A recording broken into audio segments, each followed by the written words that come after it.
Hello everyone, this is Aya Al-Rizzi from Hinawi Software. Our topic for today is extremely useful, extremely beneficial. It's used in any company, in any business. Everyone needs it through the HRMS module. So it's regarding the end of service. First, we are going to go through the file menu and then set up modules and then HRMS settings and then general settings. Notice here at the top that I'm logged in from the admin account because it's really sensitive data. It's really sensitive windows that I'm going to open now. So it should be permitted for the admin only. I'm going to click on general settings. And then right here in this window, we have many different companies in case more than one company exists on the same system. And each one of them has its own setup differently. Let's, for example, choose the HRMS for Customers Test company here, and then let's go to the HRMS activities setup. Now, everything we apply here, everything we do is going to appear later on in the HRMS activities menu when creating any of these activities, which is in this case the end of service in this video. Okay, let's go to end of service here. And notice here that in this window, we have the company name at the top, we have the activity setup name right here, and this is the setup. First, we have to make sure that the effective date is correct because later on it will read from the date which you have created here, the date which you have inserted and chose right here. Any date which you choose here will appear later on when creating the end of service for employees. So we have to make sure that, for example, if we choose the January 1st, 2019, then in this case, any other setup we apply there, will read from this date and so on and forward with this. So basically, the date is very important, crucial in this situation because it specifies when is this setup going to take action, mainly. Then we can select any previous setup and copy any previous setup. This is useful in case, for example, we or any company, for example, had a specific setup last year or 2 years ago, and for any reason they want to get back that setup again. So instead of like creating and doing everything from scratch, they can easily go here and copy the setup again and again, which saves a lot of time actually. We also have the edit feature right here in case we want to add more columns other than the mandatory ones or choose the priority of them. It's all from here. And now we choose the department which we want to apply the setup on. Are we going to choose all departments or specific departments, or like any department we want is selected from here, from the icon right here. We can insert rows, we can delete rows as much as we want. There is no specific fixed number for rows. You can add as much departments as you want and as much positions as you want. Now here we have the end of service reason. We choose whether the end of service applies for termination, resign, or all. And then the maximum benefit, which is in this case 2, we choose here the maximum benefit, which means how much maximum end of service can be paid to employees. And of course, in the type, we have either maximum benefit as salary or the amount. So this decides the number which is in the previous column, the column before it, which is the maximum benefit. Those two are related. And here we have the salary maximum, which allows us to choose what is the maximum item for salary. Is it basic salary only? Is it all? Is it selected ones? We can add as much as we want from the icon right here. And in the salary end of service also we have items, the same items we have seen here, but we can choose as much as we want. Now from service from and service to decides the number of years which this employee has worked on in the company or the business. For example, as it says here that from 1 year to 5 years, which means that any number in between them, like 2, 3, 4 years, the salary days will be 21 and the rate is absolutely 100. We can change this to 50% to 0%, it depends, but the setup which you see here is selected from the set default below, because we have already set the end of service setup for you and provided you with a recommended setup in case you are, for example, in the United Arab Emirates, because this applies to the United Arab Emirates setup. But in case you are in any other country other than the United Arab Emirates, you can feel free to change the setup which is contained here. Okay, and in the end of service basis, this is set as 0 for all of them. And what does this mean, this column right here, dependable? Dependable, mainly the first row is always set as yes. Why is that? Mainly because there is no row above it, like this is the first row. And in case you try to change this to no, the system will not accept to save it because it's the first row. So it makes sense for it to be selected as yes. So that's why it's selected here as yes. No means that don't read the previous line. Like just apply this and don't read the previous line. Let's see, for example, if we want to see this row, what does this mean? It means that from 3 years service to 5 years. So, for example, if an employee has worked 4 years in the company and then resigned, so that employee which suddenly decided to resign, not get terminated, no, resign, will have 14 days of salary, like the salary days will be 14 days. So mainly he or she, this employee, will receive his or her salary for like the same salary will apply to the employee for 14 days. Okay, so that's how it works here. 14 days for every year. So for every year that this employee has worked on, whether he worked for like 4 years, he will or she will receive 14 days salary for every year. And right here, if we select this as no, what it says here is that for any employee who has been terminated this time, not resigned, for any employee which has been terminated, and this employee has worked for like any number of years between 5 and 99 years, let's say 6 years or 7 years, he or she will receive 30 days of salary for every year. So for every year, let's say he or she worked for 6 years and his or her salary was, for example, 1000 JD.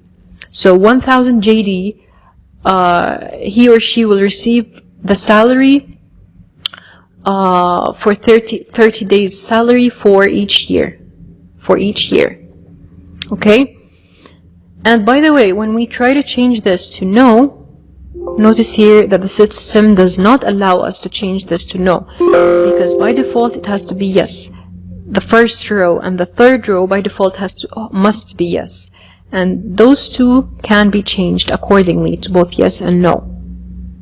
Okay, so mainly that's what it means in the end of service setup.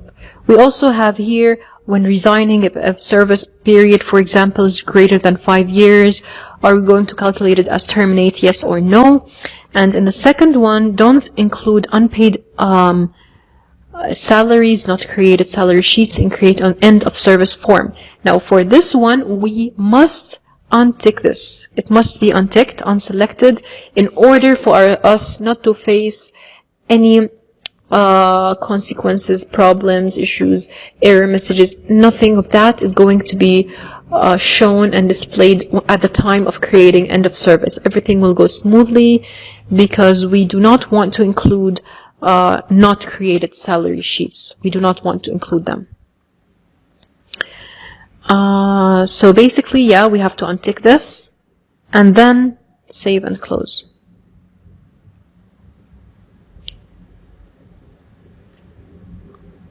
Now afterwards, let's go to end of service And let's create an end of service. We are going to proceed forwards with editing, approving.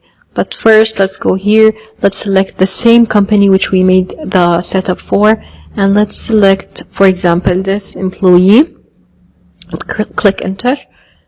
And then right here, it says that the end of service is already created for this employee, which is a very important message displayed on the screen for users to inform them what they should and must do in order to proceed successfully with the activity. So let's go here to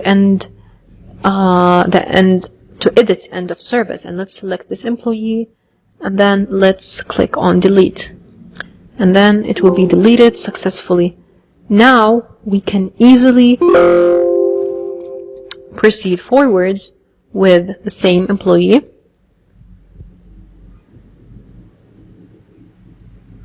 Notice here that now we have to choose the end of service reason. It will read the setup which we have made regarding terminate, either terminate or resign. So for termination, notice here that we have the following setup, and for resign, it will read accordingly. It will read this setup now, because each one has a different setup.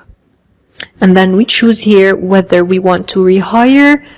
It might be like a possibility for this employee to be rehired again in the near or far future, as yes or no. If there is a possibility or a chance, we click on yes. If not, we click on no. Okay, and it shows us, by the way, the start work date for this employee right here, which is, and here it's 2 years, 4 months, 30 days, and this is the total years and the total days. We also have in the end of service calculation setup the maximum amount allowed, which is this. It will include all these items because we have selected it as those following items, and the amount taken is this. This is the setup, and this is the total amount, and this is the total eligible days for the end of service. And this is the end of service date right here. Then we click on save and close. And then do you want to process end of service of this employee? You click as yes. Now we have to create the salary sheet for the uncreated months and then continue. Notice here that regarding this tab, we have to make sure that all these months are successfully created before proceeding forward with end of service, because we have unticked that item in the setup. So we have to make sure that March, April, and May are successfully created, not approved, just created before we proceed forwards with the end of service for this employee. Now afterwards, after we make sure that the salary sheets are created for both March, April, and May, and we have selected the end of service date as the following date, we click on save and close. And then do you want to process this end of service? We click as yes. And now, as per the setup, the payment mode of end of service is transfer to bank, because in the setup we can select whatever payment mode we want, whether it's transfer to bank or any other mode. And if we continue, we cannot change later on, so we click on yes. And now data is successfully saved.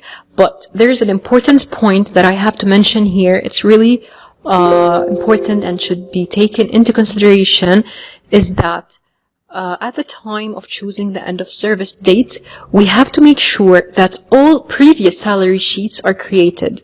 So here, you see here, I selected as June, for example, 30th, 2019, and in the salary sheet, I have created until May. So June must not be created in this case, only till May. Because if we create June as well, we have to choose July in this case as the end of service. You get my point here? So we have to make sure that the created end of service dates for the salary sheets are all previous months. All previous months are created. Now it's successfully saved. And after creating end of service, users cannot create activities, of course, for this employee To complete this process, user must approve and pay the end of service. We click on OK. And then, do we want to make this employee as active or inactive? Now, this is really important because at the time of creating end of service, we have the choice. We have the option of whether deciding this employee is active or inactive, because it's just creating. Like, there is no approval yet. It's just creating, and the user might select for this employee to be inactive maybe months before, like, the actual state of being selected for the end of service. So here we have the option to decide whether he or she is active or inactive, but at the time of approving the end of service, we don't have choice. It is by default automatically set as inactive. Let's here select as no. Okay. And now the employee will be active since we selected no, and can still use the manage employees. However, this user or employee cannot have any activities created in the HRMS activities. So basically, we cannot create for this employee any activity in the HRMS activities. We can only see and use the manage employee for this employee since he is active still. Okay, and let's see the difference. Let's see the difference. I want to go edit and show you the difference if we select set this employee as inactive. What is going to happen then?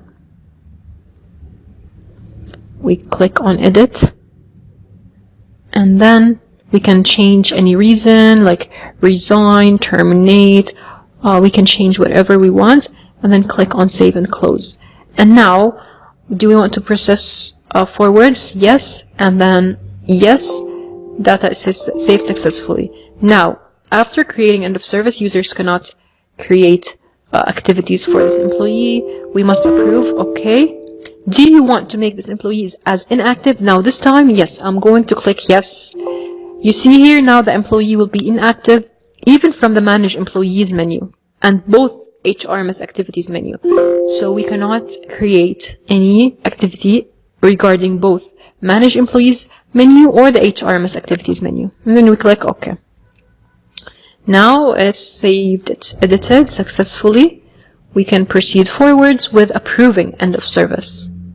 And then we choose the company which we have made the setup for. We click on the employee and we click on approve. Now, end of service is greater than 1 month from current date. You cannot approve the end of service. Please change to end of date and continue. You see here, because it's reading from the current date, and it's so that it's greater actually than 1 month from the current date. So that's why, therefore, we cannot. We have to change the end of service date, or we have to approve it at the time of being like in the same date, not greater than. So basically that's what it means here. That's how it works in the system, the end of service. Afterwards, we have more information here to see all the workflows, and we have the print clearance form here. And finally, we have in the HRMS reports, we have a list of every activity in the system, including the end of service, which includes the list of created, approved end of service, the provision monthly outstanding end of service, list of previous employees, and deleted employees list. That's it for today. I hope this video was clear and delivered the information accurately and precisely as much as possible. And don't forget to subscribe to this channel on our YouTube channel, and don't forget to like this video and share it with everyone who, in your opinion, might be interested in or might benefit from. And see you in the next video. Bye.